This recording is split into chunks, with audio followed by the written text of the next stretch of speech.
tell me a little bit, just who you are and what kind of art you do. Okay, my name is Tart Henderson, and I am a children's illustrator.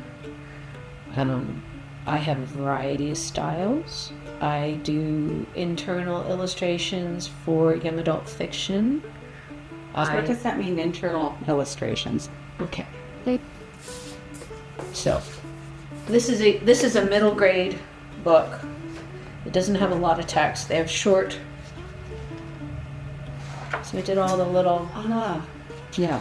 And every chapter is reflected. The illustration is reflected by the character, what's going on. So the Harvey chapters always have Harvey dogs, and it helps. Those are interesting books because they don't have a lot of visual information in the writing because they are middle grade. So when I illustrated them, sometimes Colleen would have to insert things that were more visual in the chapters, so I would have something to illustrate. Those books were quite interesting process. And that's a whole series. That's a whole series, and one of them was nominated for the Governor General's Award. So very successful, really great fiction. She's a fabulous writer. She's a fabulous writer, and I didn't really get to know her until I'd done about 2 books, because I don't work directly with the authors ever. I might meet them at the end of the project when they want to buy a piece that they really love, or if we're at a cocktail party for the publishing company. Sometimes I don't meet them till many years later. My first picture book, I have never met the author face to face. What was your first picture book?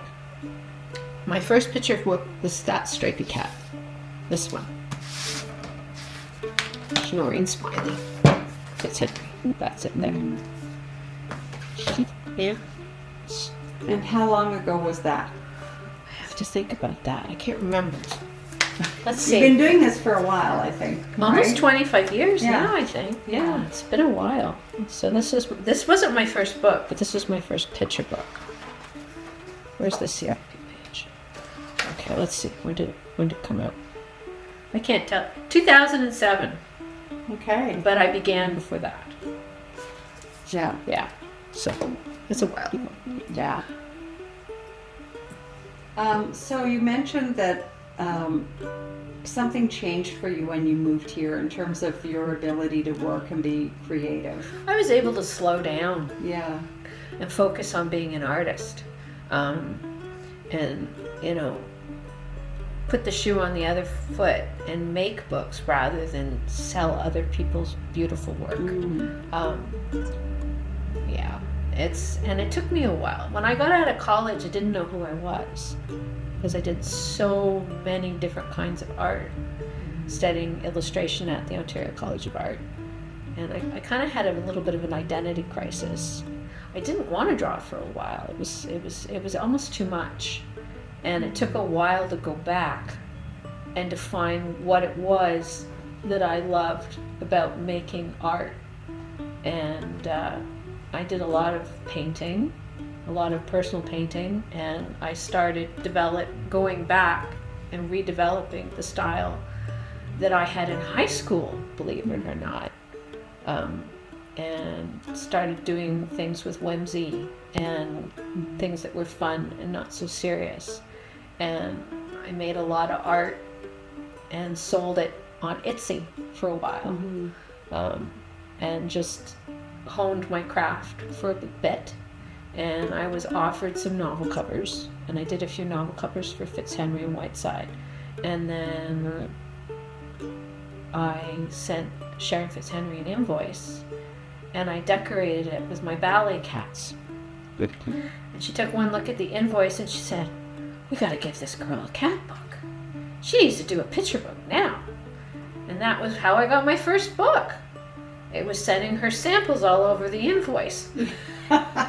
So nice little marketing. Yeah, just get those cats in there, and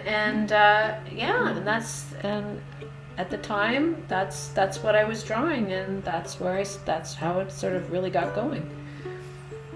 So what would you say are some of your biggest influences in terms of mentorship, or because you mentioned that was something? I would say one of the most influential mentors that I had that helped me believe in myself and dig in and start working towards becoming an artist was my high school instructor, Robert Swarvany.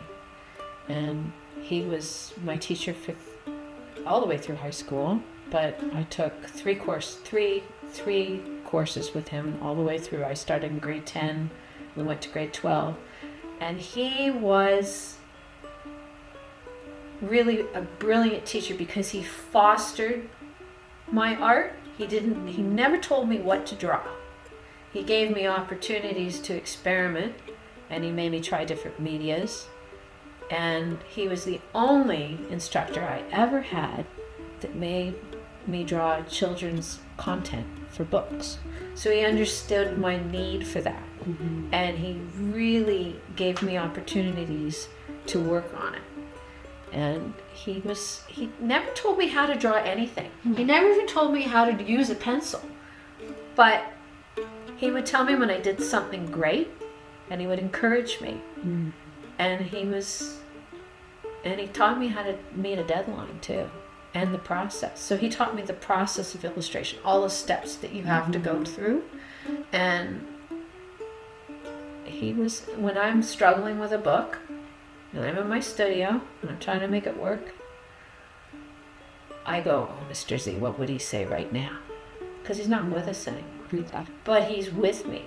And the people that influence me, sometimes I'll turn to their work and I'll look at it. I have about 1,000 picture books in the house because I still buy children's books, even though my daughter doesn't necessarily read picture books anymore. And as a bookseller, I collected all the greats, because the worst thing about children's publishing is things go out of print. So unless you have a physical book, you might not ever see it again.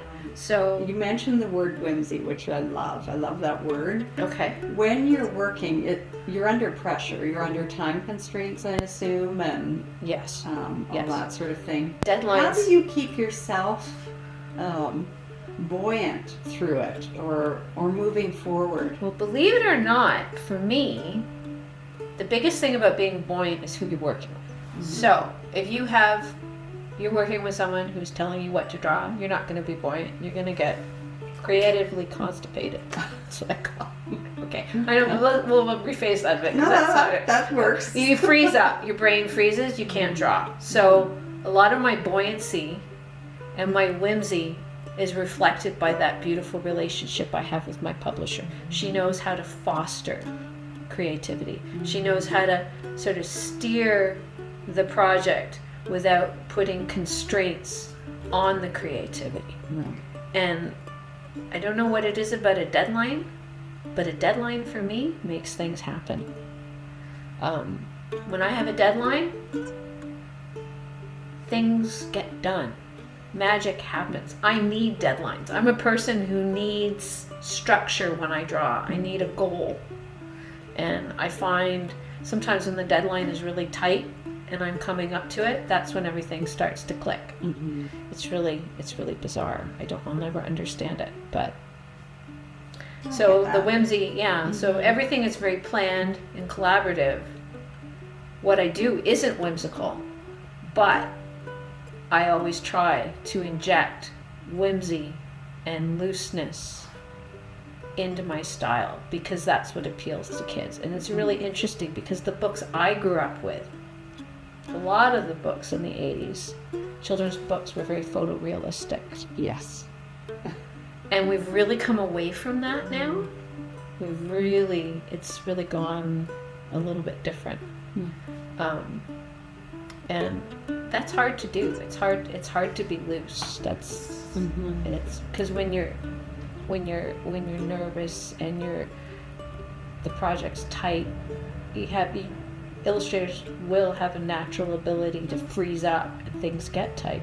So if you can keep it loose, that's a really good skill. If it looks effortless, people will love it. Right. But it's an effort to get it to look effortless. If sounds like. if it's really not going well and it's Uh-huh. hard, it's going to be tight. People Right. won't like it. I see. If it looks simple, like it just popped Yeah. out of my head, that's when Yeah. it's the most appealing. Like the cat on the skateboard. The cat on the skateboard, that was fun. Yeah. They had fun with that. So what is your medium that you use? Well, Looks when I like first, several. well, I can do a variety of mediums because I'm classically trained. Mhm. When I first started illustrating books, the technology really dictated what I used. So I worked in acrylic a lot of the time with lots of matte mediums on top to protect the art, because the art actually had to conform to the drum that you had to put the art on, and then it scanned it that way. So if you had any kind of art that was like chalk or anything that was going to smear, Mhm. and they could destroy it in the scanning process. Now, when they scan my art, there's a scanner in the ceiling, and it doesn't even touch the art. It's laid on a table, and it's shot. Mhm. And there's something to be said for that. My publisher is still publishing artists with original art because it's really changed. The world of children's books is very digital now, and there's so many practical reasons for that. Mhm. But handling art, keeping it safe, getting it back to the artist, shooting it properly, getting the color separation done, that's a whole technical side that is, I'm hoping it doesn't disappear from this world, because I think original art brings something, tactile art brings something to children's literature that it needs. Kids love to touch things. Mhm. And if you've ever seen somebody pick up one of your books and they're touching the cover because they don't understand why it has that texture, you know, and children do that too. Mhm. The first thing they do when they see an original painting is they want to touch it. I bring And you as an artist, or doing what? well, I when I do a workshop with kids, when I go into the schools and I show them my process, Yeah. I have a book where all the art is underneath so they can see it, Right. but they can't actually touch it. And sometimes I'll draw for them and I'll let them walk away with the drawing, Oh, which is fun. yeah. It's a lot of fun. Just sit at the easel and get them helping me create a character. Mhm. Sometimes ideas come out of that. Robert Munch did that. Robert Oh. Munch used to workshop with kids, Yeah. write live. A lot of his books were born from that. So when you go into the schools and you do workshops and you connect with the kids, sometimes it brings something original to what you're going to do in the future. You don't even know that. It'll just pop up. That would be exciting. Have you done that here in Tweed? I haven't Yeah. done it since COVID. Okay, right. And just because I'm a mom, Mm-hmm. sometimes that shapes what my world looks like. But I want to get back to it. Mm-hmm. I'd like to get back into our schools, because I think kids need that. Yeah. I didn't really start to draw seriously until I was about 12.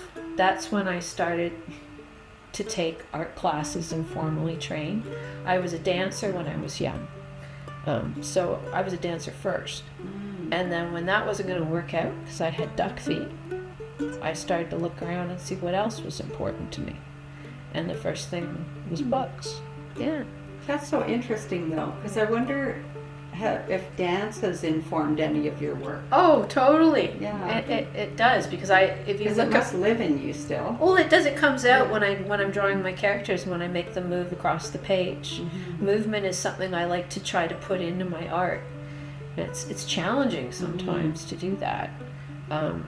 Well, Yeah.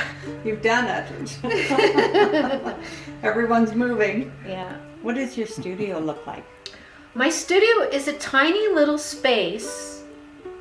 It's a room that's not really functional, that was never occupied by anything. And my desk, how big it, most people can't stand up in my studio because it's under a peak.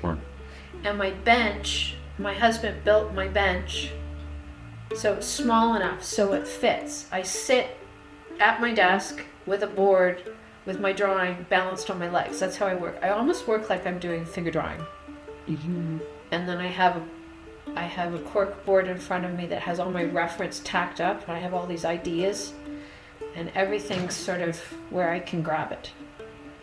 And I have big, huge pencil crayon binders that have all my pencil crayons elasticized and with laminated strips with the colors, and they have to follow in order so I can find them. When I was working on this book, I had a palette of 700 colors that I work with in different mediums. So actually, no, that's not true. My pencil crayon palette is 1,000 pencils, but they're all different.